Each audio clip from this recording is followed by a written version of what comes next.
name is Patty Bernard, and I'm a member of the Nevada Women's History Project. Today is June 17th, 2025, and we are in Reno, Nevada. I am interviewing Pat Ferraro Klos, and this interview is funded by the Estelle J Kelsey Foundation. My name is Pat Reynolds Ferraro Klos. Patricia, of course, initially. Patricia Ann, like everybody was at that time. I was born October 18th, 1938 in St. Mary's Hospital, which is a highly significant date because my childhood best friend, Don Wells, was born the same day in St. Mary's Hospital. So the two of us, two little October girls, moved out of the hospital milieu and wound up at McKinley Park Elementary School, where I met Don in the 3rd grade, and we became lifelong friends. My mother and father were Margaret and Rodney Reynolds. My mother was born in Sparks. Her mother was born in Wadsworth. Her father was born in Eureka, and he had become a railroad guy. And when the railroad moved from Wadsworth to Sparks, my mother's family, the Christopher Cameron Walker family, moved to Sparks. And I'm going to assume that would be the Eureka and Palisade Railroad? No, it was not. It was not. It was the Union Pacific. He worked on the Eureka Palisade, but no, he moved with the Union Pacific. My mother was, as I said, was born in Sparks, Margaret Ellen Walker, born into a rather large family. She was one of 6 children. My father, however, who was born in Curry, Nevada, which is outside of Elko, in eastern part of the state. Actually, my grandmother took the railroad into Salt Lake, gave birth to my father, came back to Curry, and we've always claimed Curry as my father's birthplace, even though it really wasn't. But it sounds good for Nevadans. My parents met, early couple. My uncle Gene Walker was a student at the university, and he had met my dad, and he introduced my mother and father.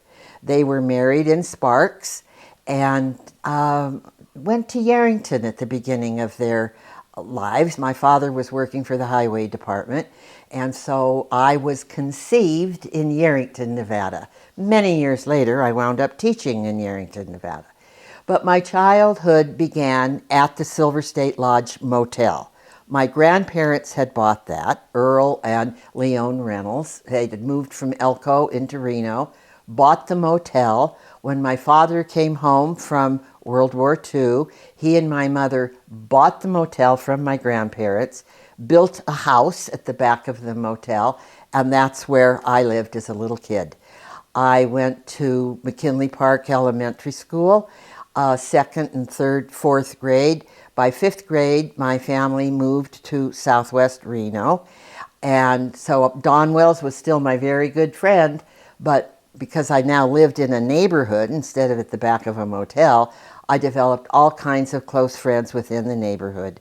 My friend Nina Friedman, whose mother owned a souvenir store down on Virginia Street. My friend Tricia Seifert, whose father was a dentist. My friend Fritzie Hancock, whose father was a contractor. My friend Olivia Forsyth, whose dad owned an automobile agency. Just Reno had about 30,000 people then, and there weren't all that many young families, but we did meet. I attended Mount Rose, after McKinley Park School, I attended Mount Rose Elementary, then Billinghurst Junior High, then Reno High School, and then the University of Nevada. You mentioned the Silver State Motel, yeah. And that's pretty historic in Reno's history. Can you talk a little bit about who visited there? Well, my grandparents and then my parents owned the Silver State Lodge Motel on West 4th Street. The claim to fame was that it was little individual log cabins.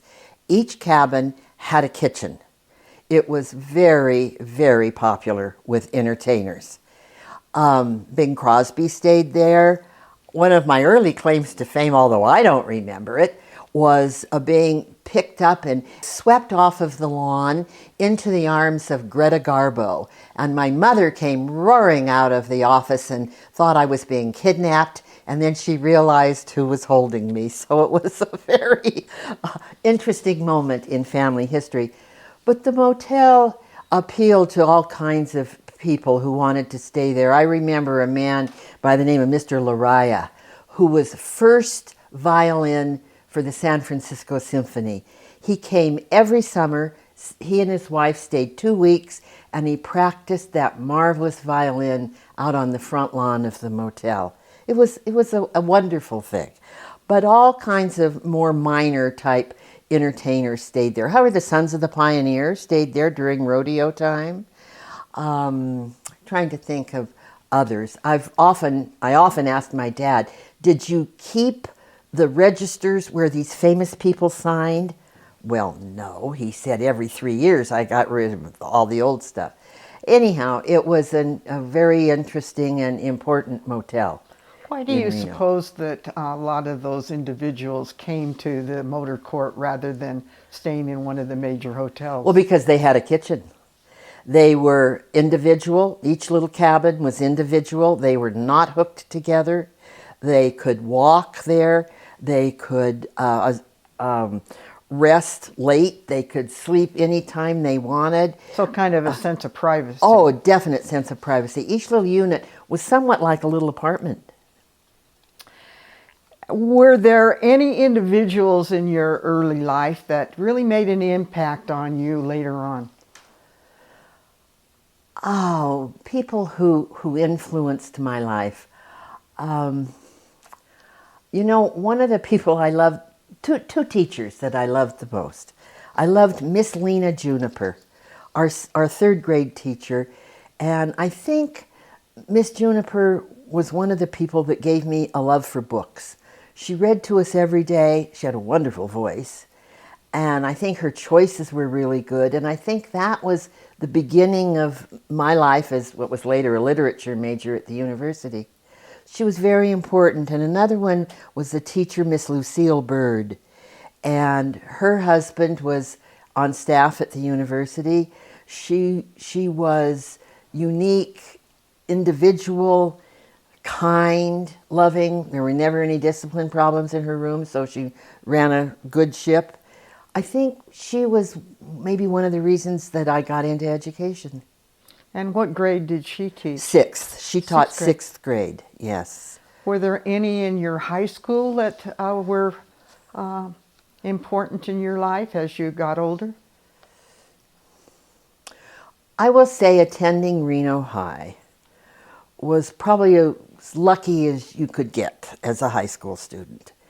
It was a superior staff. The student population was good. I remember that my high school class had 318 students, so it was not enormous. The teaching faculty was just excellent, and I loved being in school. I had a couple of English teachers, one in particular when I was a senior. His name was Richard Woods, or Wood was singular, I think, Mr. Wood. And he had us reading outside novels. We read Moby Dick, we read Quo Vadis, we read Pride and Prejudice, and that was in addition to what we were doing in our regular schoolwork. So he really imbued us with a sense of literature. Effie Mona Mack was on staff at that time. Did you ever have any association with her? Effie Mona Mack was on staff my freshman year. And so I saw her in the hall. I knew who she was. I never had any kind of a communication with her, unfortunately. But another outstanding one was Sessions Wheeler, who was on faculty, but I didn't have him either. I had a biology teacher that basically had us watering plants for a year. So that was not an outstanding situation. Wow. So you went through high school, went to college. I know that you were a Gamma Phi. I was. And were you active on campus? I was active at the University of Nevada almost to a fault. I was Gamma Phi because my mother was a Gamma Phi. Two of her sisters were Gamma Phis. My cousin was a Gamma Phi. My cousin's daughter was a Gamma Phi. So there was no choice in our house, but you were a Gamma Phi. In my life growing up, basically you were three things. You were a Catholic, a Republican, and a Gamma Phi. And if you did those three things, then the family was happy. So yeah, I was very, very active. One of the things that I haven't had a chance to talk about a lot in my life is that a Theta friend decided that we should have a university women's ski team. So she called a group of us together and said, look, we can form a women's ski team if you will each make your own ski jacket so that they match. So in order to be on the University of Nevada women's ski team, not sanctioned by the school, you had to be able to sew. I always have thought that was rather an interesting twist. But I got very involved in student politics and worked through a number of different positions till I wound up as president of the women's students in my senior year. And I was the last woman to hold the position of president of the women's students and vice president of the student body. The university was growing, and after my senior year, it grew enough that they separated those two things, and students then began voting separately for the president and vice president of the student body. Were you also involved in high school?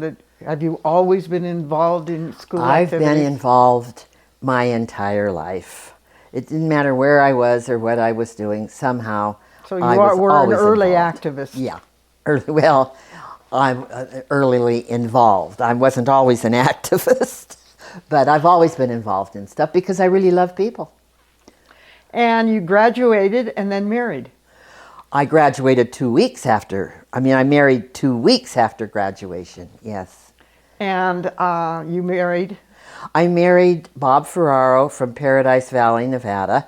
Paradise Valley is just north of Winnemucca. And he was from a ranching family. First kid to have been born in Paradise Valley, Nevada, to graduate from the university.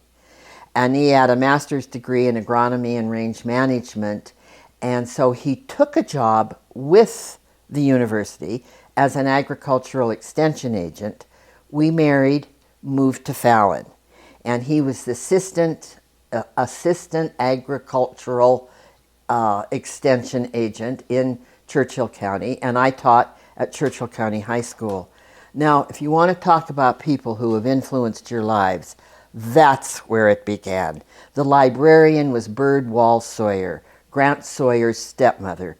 She had a huge impact on my life. She was writing books at that time. She was talking to me about things, not information, but she would involve me in what she was doing. And I think she was writing her sheep book that first year I was there. The chairman of the English department was a marvelous woman by the name of Anne Berlin. And she had actually been at the university with my mom. She was a brilliant educator, chairman of the English department. And I'll never forget the day she came to me and said, now, Pat, you've got these freshman girls. You have to start talking about sororities because we need to get them into sororities. I mean, she was just a charmer, but she was also a brilliant teacher. And he then got you into an activity that you wound up writing your first book. While we were living in Fallon, we met some people who had a lot of the same interests that we did. And we kind of liked to go out in the hills together and just kind of look around and say, this is Berlin, Nevada, and this is Ione, Nevada, and just visiting these different places. We noticed, kind of all these purple bottles about around. I mean, they were not just every place, but we would see purple glass. And I'm not exactly how it started, but we started picking up those pieces of glass and finally those bottles. And this little group of friends that we had decided to get together, and we formed the Fallon Bottle Club. And we started going on little field trips, like down to Tonopah. We went to Eureka, Nevada, dug bottles there. The Bremen Kampf and Wrigley soda pop bottle, the H. Ma soda pop bottle. When I showed that Bremen Kampf and Wrigley soda pop bottle to my grandfather, he said, "Oh, yeah, I knew the Bremen Kampf girl. I don't think he said dated. I think he said I danced with her at dances in Eureka." It was a wonderful my time. mother. I'm fully aware of that. And we didn't realize that there was a bottle until Buddy Lloyd, who was the district attorney in the 70s, brought my mother a bottle that had been on the wall or on the window of the courthouse. And he, of course, the Lloyds and the Bernards were always great friends.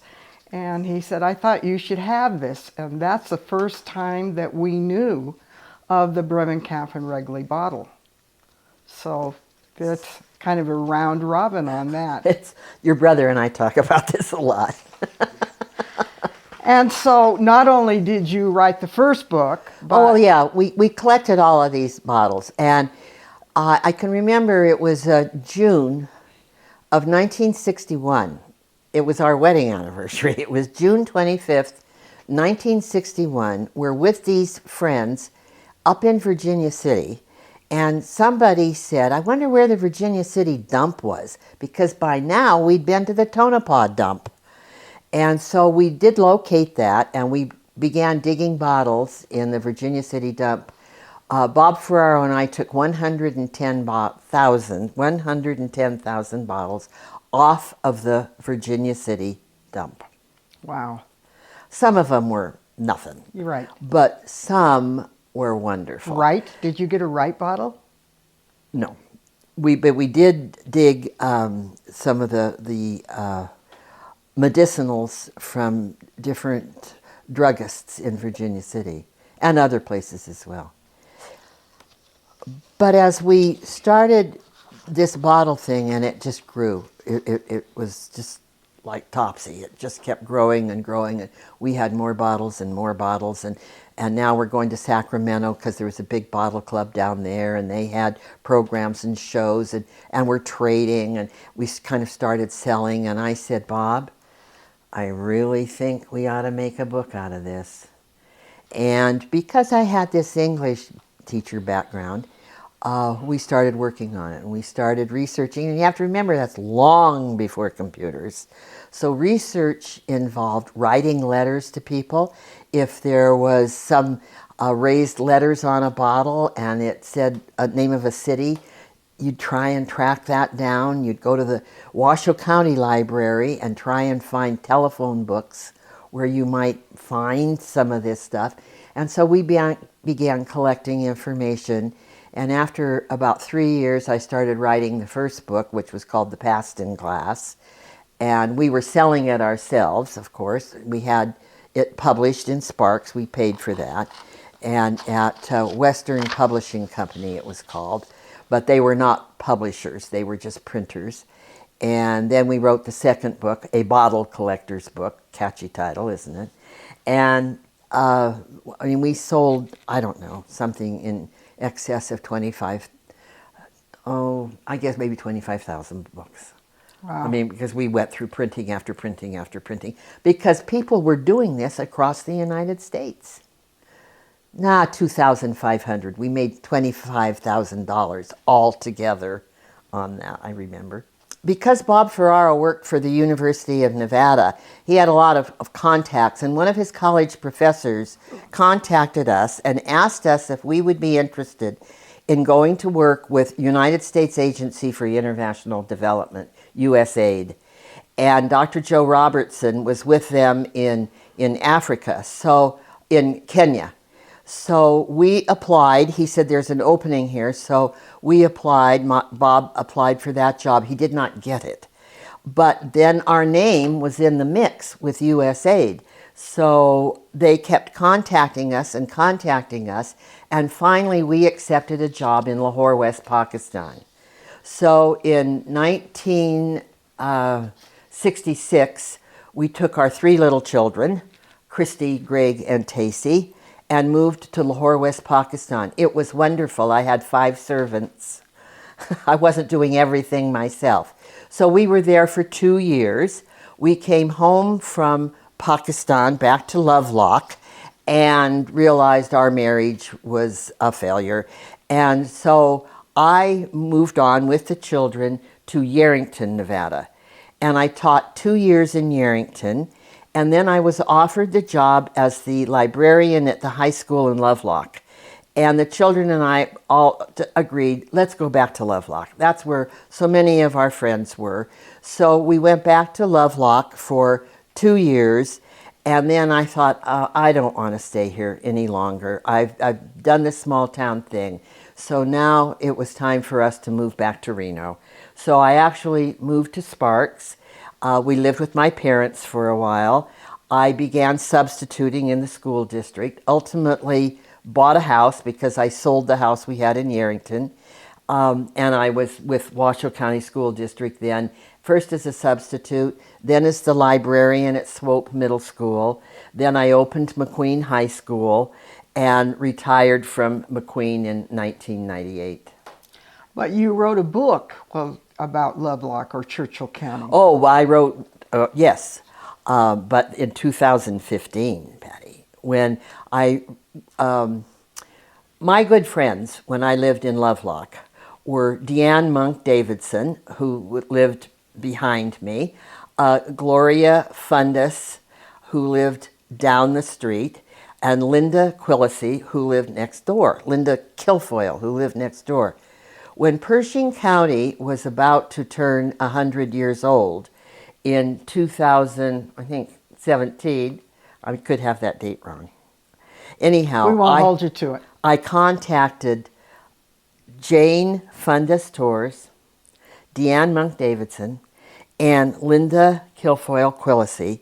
We got together at Deanne's house, and I said, I think we can do a book. I said, I will do all of the research.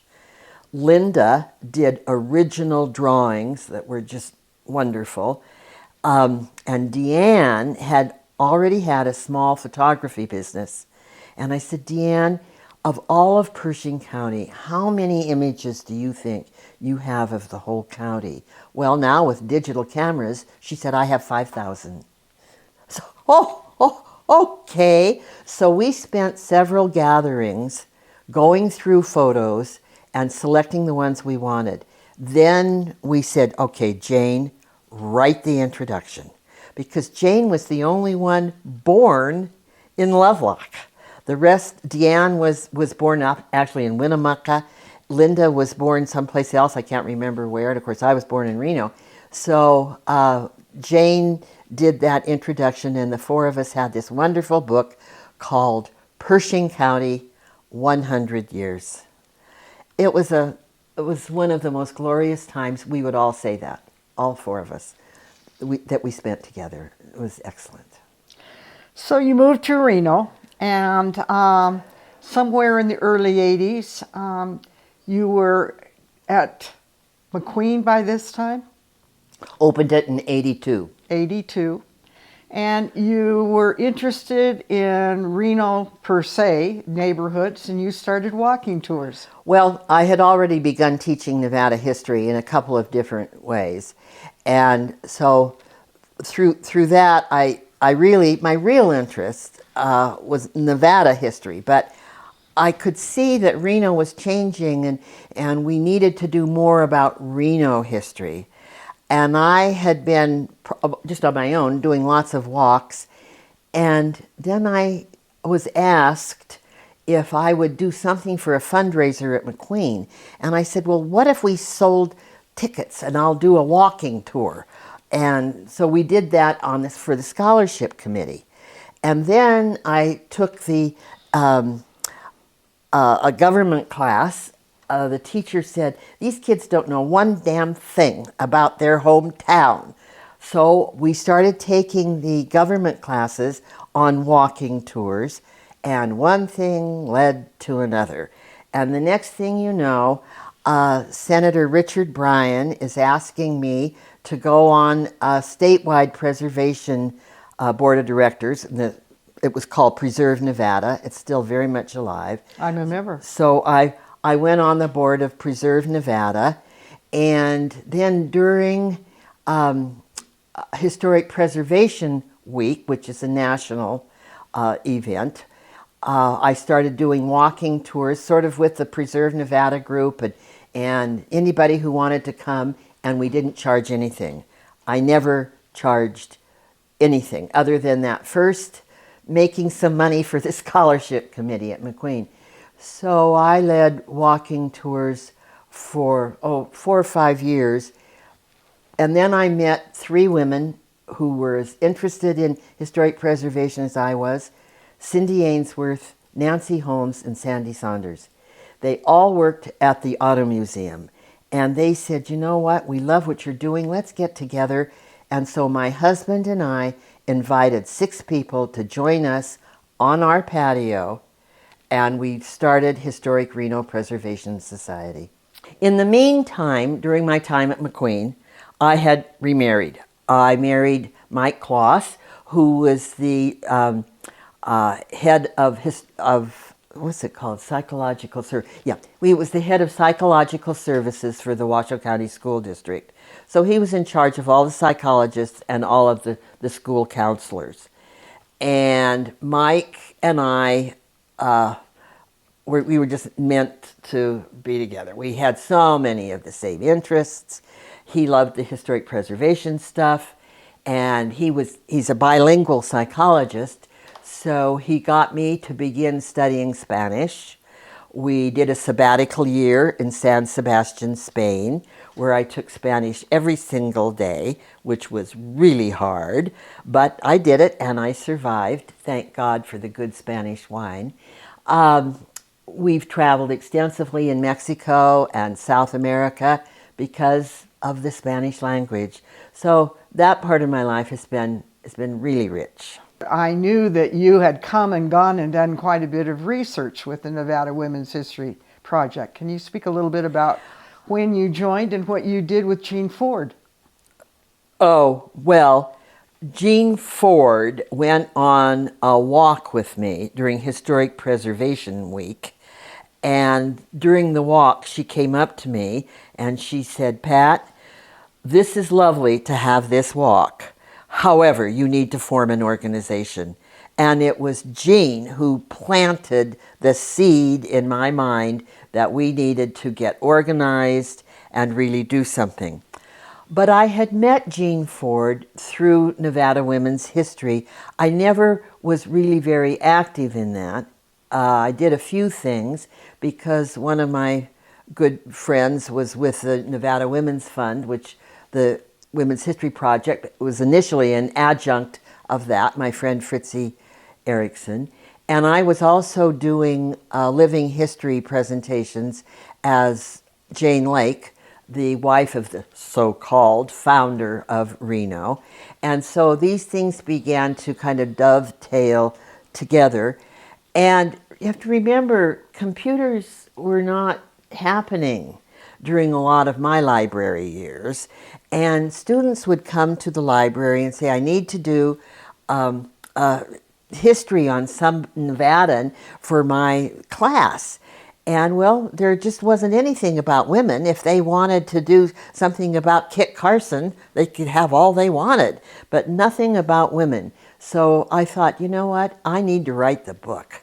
I will dedicate the next couple of years to gathering information about Nevada women, and I did that. I went all over the state. I interviewed so many members of the Laxalt family because Teresa Laxalt, the mother of Paul Laxalt and Bob Laxalt and all of them, had come from the Basque Country. She was fascinating. But also women in southern Nevada. Those people down there didn't have any more access to women than we did up north. So I even went to Grant Sawyer's office and interviewed him about his stepmother, Birdwell Sawyer, who I knew rather well. So I wrote a book about Nevada women, and I called it Nevada Women. I took it to the University of Nevada Press, and it sat on a shelf for 2 years. So at the end of 2 years, I went and retrieved my manuscript and gave it to the Nevada Women's History Project, along with all the photos that went with it, and said, now it's yours. Do whatever you want with this. Well, and ultimately, there was a book on 100 women of Nevada, and the Southern Branch has published 2 more. And from that and our website of 100 women, we now have over 200 women. And of course, we then began the Oral History Project, of which you are one of our oral interviewees. Historic preservation is very important because when something is lost, when some part of the built environment is lost, it's gone forever. It can never be retrieved. As opposed to biographical information. If you lose some stuff about, what did Mark Twain do during his Nevada years, and that gets kind of shuffled aside, you can always go back and retrieve that and bring it back to life. But you cannot bring back to life part of the built environment that has been removed. Well, I became very aware, especially during the Mapes Hotel years, when we were fighting, a whole group of people were fighting very hard to save the Mapes Hotel. And that we had started Historic Reno Preservation Society at that time, and we got involved, but we know the story there. The building came down, it was poorly built, it would have cost more money than anybody could ever have raised to bring it back together, as opposed to the Riverside Hotel. That was, the architect was Frederick de Longchamp, and that building is built to withstand the ages. So a lot of that is in terms of the downtown environment. Frederick de Longchamp did outstanding jobs. The Riverside stands, the courthouse stands, the downtown post office stands, those are all Frederick de Longchamp buildings. Now, homes in neighborhoods are a different issue. And especially we think now of the ones on Center Street outside of the university that are all gone. They were all frame buildings, a couple of de Longchamp things, but frame buildings. They've either been moved or they've been torn down. And one of the things when you move a physical structure from its original location and place it someplace else, it is never the same because it's out of its initial environment. So we've worked hard with Historic Reno Preservation Society to try and educate the city about what they have. And I would say that has been our number one asset. Through things like all of the walking tours that we do, through the home tours that we do in the fall, we have called to people's attention what we have in Reno. And I think we've saved a lot of things as a result. We also have a fund that's called the Neighborhood Preservation Fund. So if a person buys an older home that needs work, they can apply for a grant. And so we help them in that respect. So HARPS we call it HARPS, Historic Reno Preservation Society. HARPS has been extremely successful, and our membership keeps growing. And I have noticed in the last year or so, we have more and more young people paying to belong to our group. Well, you certainly have had a lot of accomplishments in your life with many activities, many different activities. So what would you say was the significant contributions that you have made? HARPS being one, obviously, but do you have any others that you feel like you really made a contribution? Well, I was thinking in preparing for this, What are the most important things in my life? I would say being a wife, a mother, a really good friend, and a very good teacher. I loved being a teacher. I spent many years in the library, but every day when a kid comes to the library and talks to you, you're teaching them about something that's in that library. So I think I was born a teacher, and my family would say to you, "You're still teaching." What's the driving force in your life? My grandmother, my father's mother. I am my father's mother. She was strong lady. She did remarkable things way ahead of her time.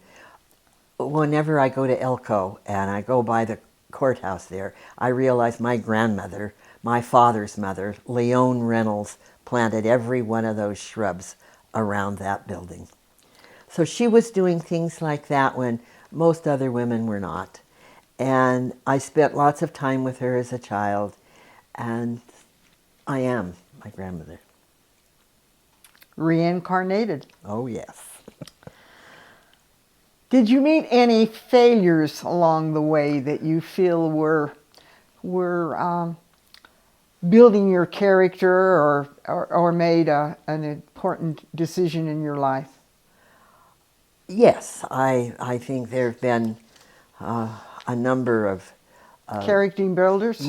character builders, or just that, you get strength from it. I gave everything I had, for example, to the Nevada Association of School Librarians. And I think, I mean, I made them do things and have classes, and I don't think anybody ever remembers anything about that. It makes me kind of sad sometimes, because I worked really hard for that. And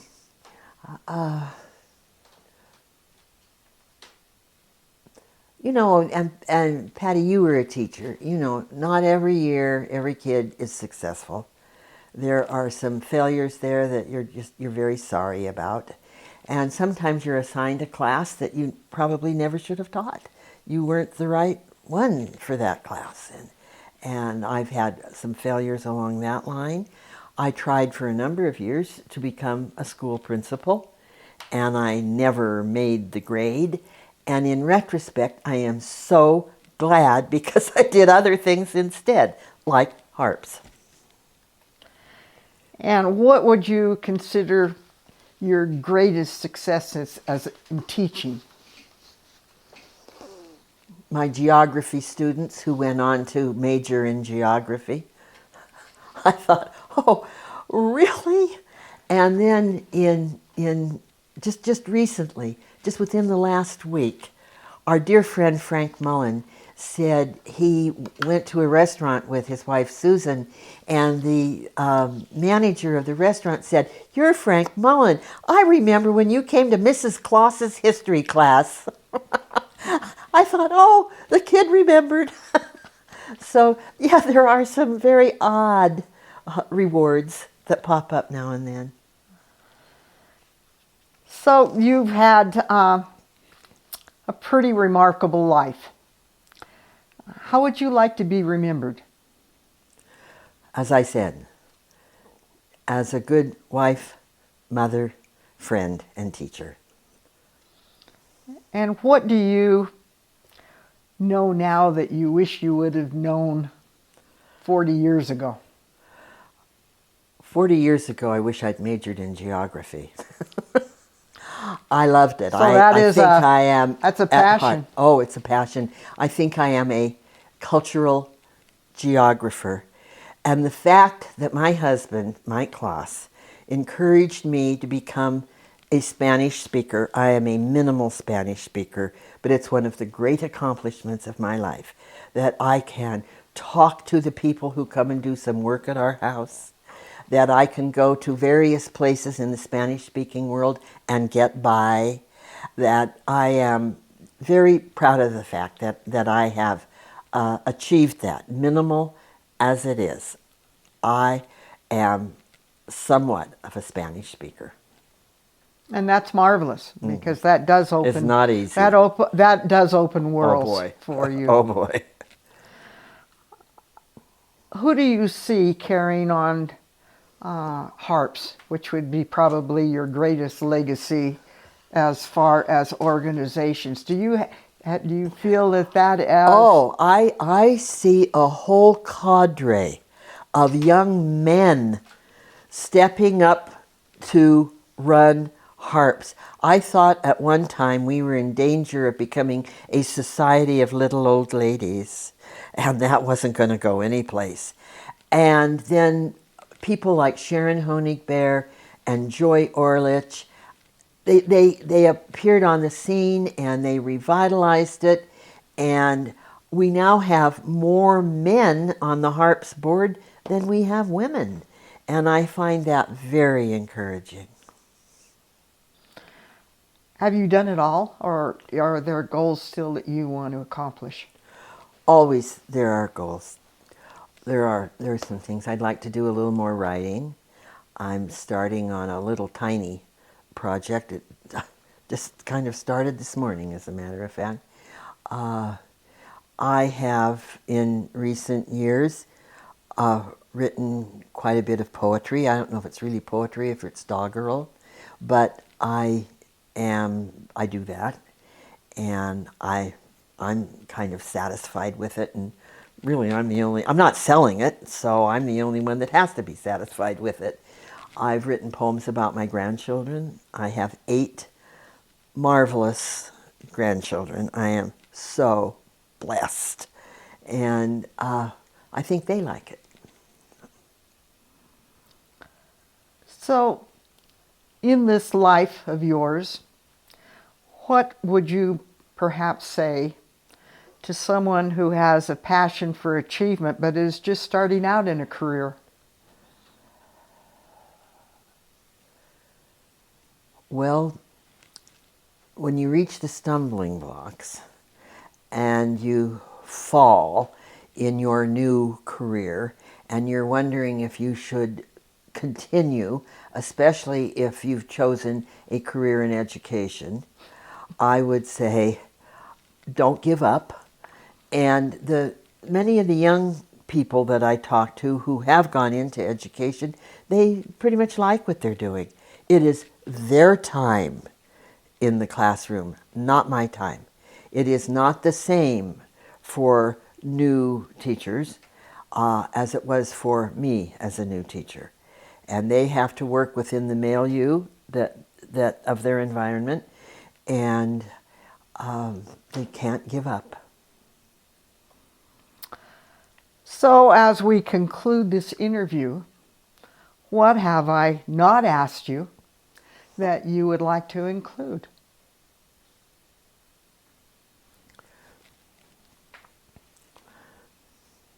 Well, I think, Patty, you haven't asked me much about the mountains and hills of Nevada, which going out in the hills and just being out there in the sagebrush and looking at the sky and walking and seeing the wildlife is about as reinvigorating as anything you can do in this world. Getting out of the city, getting away from the noise and the hustle and the bustle, without a cell phone, without a computer, without a television set, and just you and nature. It is a wonderful experience. And I have had that experience all over the state of Nevada. Most especially I've had that experience in Belmont, Nevada, Nye County, 40 miles outside of Tonopah. I went there for 4th of July in 93, 92 maybe was the first time, because my friends Francie and Terry Terrace, she's from Goldfield and he's from Tonopah, and they have property there, and they invited a group of us to come. And being there in Belmont and going up into the hills and to places like mountain meadows where the wildflowers are just in abundance because there's water at that elevation. It just kind of has brought us to life. And so we went back for 27 years for the Belmont 4th of July parade. And the first parade, when we walked from Francie and Terry's garden up to Dirty Dick's Belmont Saloon, there were 12 of us. This year, on the 4th of July, there will probably be 500. So just being out in Nevada it's a reinvigorating experience. Thank you. I appreciate your time.